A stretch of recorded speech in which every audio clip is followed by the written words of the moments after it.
Muy bien, chicos, continuamos con la cuarta parte de nuestro tema, organización política de la colonia, y estamos viendo justamente las audiencias. Había que precisar que las audiencias se pueden definir de dos maneras. Primero, que son grandes territorios, ¿no? Que se encuentran dentro de los virreinatos administrados por una asamblea de oidores, pero también a la vez es un tribunal de justicia compuesto por oidores. Muy bien, que era la máxima instancia judicial acá en el Perú. Otra más era el Consejo de Indias allá en España. Las principales audiencias fueron las audiencias virreinales y luego las audiencias ordinarias. Las virreinales son aquellas que tenían mayor rango, mayor jerarquía y eran dirigidas por el mismo virrey. Ejemplo, la audiencia de Lima, México, Buenos Aires y Santa Fe de Bogotá. Todas ellas tenían el rango de reales. Por ejemplo, la Real Audiencia de Lima, la Real Audiencia de México. El otro tipo de audiencias fue las audiencias ordinarias o subordinadas, que eran las audiencias que estaban sujetas a la autoridad de las audiencias virreinales. Ejemplo, la audiencia de Charcas, la audiencia de Quito y la audiencia de Cusco, que en algún momento estuvieron bajo la autoridad de la Real Audiencia de Lima. Estas dependían de una Real Audiencia. Tenemos en el mapa las principales audiencias que había en el Virreinato del Perú a inicios de la colonia. Muy bien. Ahora vamos a hablar de cuáles eran las principales audiencias creadas, ¿no? Como hemos visto en el mapa, la audiencia de Lima, ¿no? Creada en 1542, la audiencia de Panamá en 1535, la audiencia de Santa Fe de Bogotá, creada en 1539. Esta se encuentra en Colombia. La audiencia de Quito, también creada en 1563, ubicada en Ecuador. La audiencia de Charcas, creada en 1559, en el actual Bolivia. La audiencia de Chile, obviamente en Chile, fundada en el año 1609. Y la audiencia de Buenos Aires, creada en 1661, que luego dará origen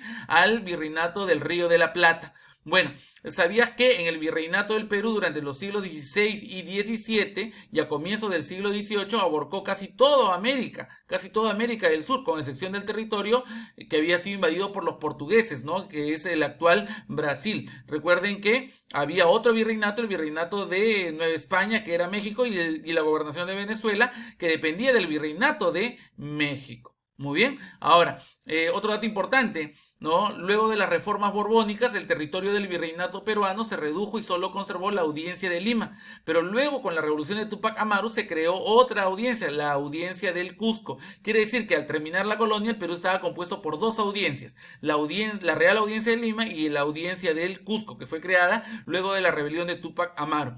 La primera audiencia que se creó acá en América fue la audiencia de Santo Domingo en el año 1511, ¿no? Bueno, y a partir del año 1527 y 1563 se crearon nuevas audiencias como la de México, Panamá, Guatemala, Lima, Guadalajara, Santa Fe, Charcas, Quito y Chile. Esto marcó el proceso de colonización, ¿no? Del poder español acá en América, ¿no? Porque ya prácticamente estaba administrando todo el territorio.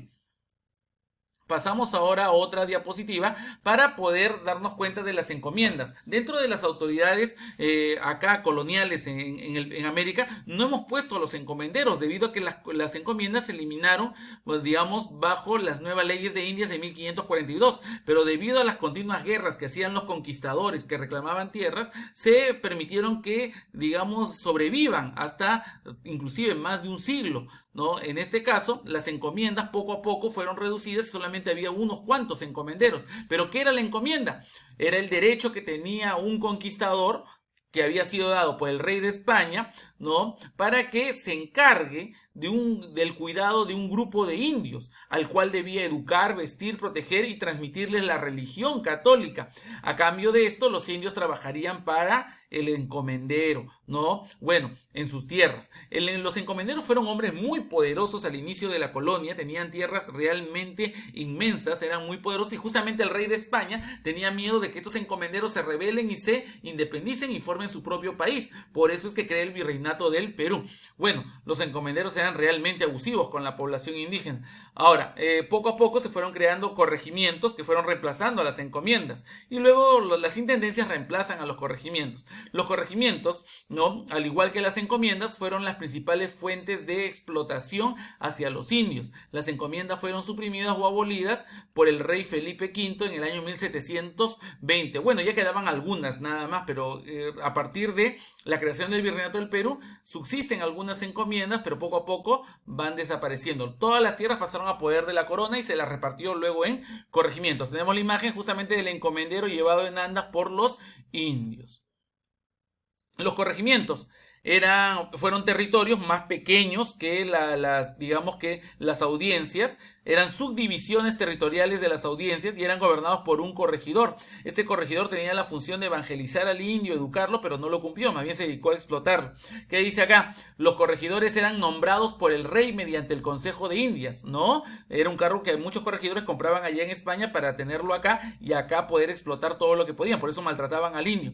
Pero también podían ser nombrados por el virrey, pero por un tiempo, por un periodo más corto. Bueno, el corregidor y justicia mayor, que era el rango que tenía, no era, la justicia mayor es un rango, fue la autoridad política, administrativa y judicial con mayor presencia en el virreinato. Podríamos decir que fue la mayor autoridad en las regiones, ¿no? En las provincias. Fue el brazo de gobierno en cada una de las provincias en el que se estableció y el encargado de hacer cumplir las leyes, digamos, en todos los lares, en todos los rincones. Tenemos la imagen del corregidor en una comida y el indio sirviendo mucho más pequeño, ¿no? Como si fuera de menor importancia. El corregidor, chicos, era el brazo derecho del virrey y de la corona en las provincias y en todos los lugares lejanos para hacer cumplir las normas del rey. Sin embargo, muchos se dedicaron a explotar al indio, ¿no? Llevarlos a las minas y morían ahí, chicos, en masa. Ahora vayamos, chicos, a las funciones de los corregidores. Su principal función fue ser la autoridad local. Era la autoridad local en la provincia, dentro del virreinato, ya que representaban al rey y al virrey. Ellos son los que cobraban los impuestos, pero no lo cobraban directamente, lo encargaban a un cacique para que lo cobre y luego se lo daban a él. El caso de José Gabriel Condorcanqui, que cobraba los impuestos para el corregidor Arriaga, allá en el Cusco.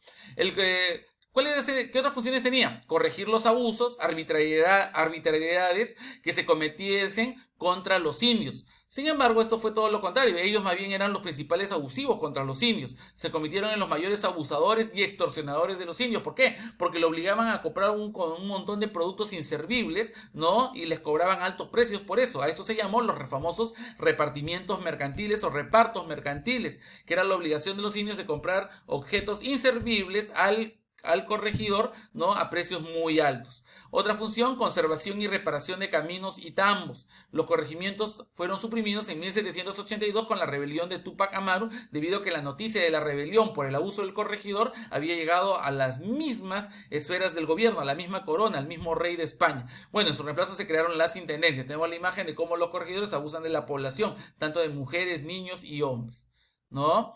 ¿Sabías que los corregidores se convirtieron en los funcionarios más odiados, repudiados por los pobladores andinos? Lo cual llevaría a muchas rebeliones que darían origen a la revolución de Túpac Amaru. Por eso es que el rey las eliminó totalmente. Tenemos acá el corregidor, ¿no? Donde está contando el oro, las ganancias que tenía pues después del abuso, ¿no? Hacia los indios. Ahora, tenemos acá justamente uno de los dibujos de Guamán Poma de Ayala, donde se ve a Cristóbal de León, discípulo y aliado de Guamán Poma de Ayala, siendo castigado por un español, ¿no? ¿Por qué? Porque justamente divulgaba los dibujos, ¿no? De Guamán Poma de Ayala. El español decía, te voy a colgar, bellaco indio. Amenazaba a este corregidor español, ¿no? Pero don Cristóbal de León, que era, chicos, también de rasgos indios, dijo, por mi gente voy a sufrir en este cepo, o sea, en esta tortura, ¿no? Así respondió don Cristóbal de León. Bueno, chicos, vemos ahí que está colocado sus piernas, ¿no? Para luego ser azotado. Las intendencias, que fueron creadas en reemplazo de los corregimientos, eran circunscripciones territoriales mucho más grandes, es decir, territorios mucho más grandes. Una intendencia abarcaba varios corregimientos. Fueron creadas en 1785 durante el reinado de la dinastía de los Borbones, en reemplazo de los corregimientos. La máxima autoridad de la intendencia era el intendente, que era designado por el rey. Ahora, el propósito de la creación de las intendencias fue la centralización de la administración, de que no esté la repartida la autoridad en varias provincias como en los corregimientos, sino en una sola zona, en una sola región, ¿no? Ahora, de esa manera obtendría mayor eficiencia en la recaudación de impuestos, lo cual de alguna manera sirvió, ¿no? En menor medida, pero no fue la solución. Los intendentes, a diferencia de los corregidores, estaban mejor preparados y cumplían una mejor función. Justamente acá están los latigazos de los corregidores hacia los indios, ¿no? Y esta es la llegada de los intendentes. Bueno, pasamos a la siguiente diapositiva. ¿Y cuáles son las funciones? Bueno, en primer lugar, que las intendencias se subdividían en partidos y cada partido estaba gobernado por subdelegados. De esa manera se descentralizaba el poder, ¿no? ¿Qué funciones tenían los intendentes? Primero, políticas. Eran los jefes de gobiernos en sus circunscripciones, ¿no? Porque ejercían un cargo. Judiciales, administraban justicia cuando había pleitos entre indios, mestizos y también españoles. Económicas, ¿no? Fiscalizó y recaudó los impuestos. Lo mismo que hacía el corregidor, pero ahora lo hacía el intendente. Militares, tenían a cargo un batallón, un contingente militar en casos de crisis o guerra. Tenemos las imágenes de los indios trabajando en los lavaderos de oro, ¿no? Y también al lado de los ríos. Acá tenemos las autoridades. Ahora vayamos a las principales intendencias que se crearon, porque fueron territorios muy grandes. La intendencia de Trujillo, la intendencia de Tarma, Lima, Huancavelica, Huamanga, Cusco, Arequipa y Puno. Fueron 8 intendencias. Cuando llegó don José de San Martín, él encontró las intendencias y él las reemplazó por departamentos. Cada intendencia ahora era un departamento. Por eso es que el Perú se inició con 8 departamentos, que eran las antiguas 8 intendencias españolas. Muy bien, ahora vamos a hablar de los cabildos, que vienen a ser una especie de municipalidades o municipios. También se le llamó ayuntamientos, eran instituciones de gobierno de las ciudades, se encargaban pues de manejar las ciudades, la limpieza, el orden, la seguridad de las ciudades, lo mismo que se encarga un municipio en la actualidad, ¿no? Eran gobiernos municipales. Los cabildos estaban constituidos por 2 alcaldes, elegidos anualmente, y varios funcionarios llamados regidores. Estos funcionarios llamados regidores servían de asesor y también fiscalizadores del alcalde para que cumpla bien su función. Algunos de su grupo lo asesoraban y otros lo fiscalizaban, no lo supervisaban. Pero luego los cargos de regidor fueron adquiridos por compra y duraban perpetuamente. A veces había algunos alcaldes que ya viejos, ¿no? Y morían siendo alcaldes. Ya normalmente también se compraba el cargo. Este es el monumento colonial de la Casa Cabildo del distrito de Surite en la provincia de Anta, Cusco. Esto viene a ser un cabildo de aquel tiempo. Actualmente es una municipalidad, ¿no? Este es el principal cabildo del Virreinato del Perú, el Cabildo de Lima, en la Plaza de Armas de Lima. Esta es una imagen, ¿no? De la antigua municipalidad de Lima, ¿no? Comparen con la actual, ¿no? Que así, debido a varios terremotos, a varias refacciones, fue remodelada casi en la fachada en su totalidad. Muy bien, ¿sabías que los cabildos eran gobernados por una oligarquía de personajes notables de la ciudad? Claro, solamente podían acceder al cargo de alcaldes ese pequeño grupo de hombres ricos que vivían en la ciudad, y entre ellos nada más se nombraban. No permitían que otros accedan al cargo. Ellos compraban los cargos y a veces los cargos duraban muchos años, ¿no? Y abusaban también en el cobro de impuestos. Solamente el cargo de alcalde se salvó de este proceso mercantil en algunos casos, porque eran elegidos por los miembros del cabildo, por lo cual finalmente perpetuaba una oligarquía corrupta y poco comprometida con el gobierno. Solamente se hacían, digamos, obras en beneficio de este grupo de familias, ¿no? Tenemos acá el Cabildo de Arequipa en la Plaza de Armas de Arequipa, y acá la reunión del cabildo, que semanalmente se hacía una asamblea para evaluar la labor del alcalde.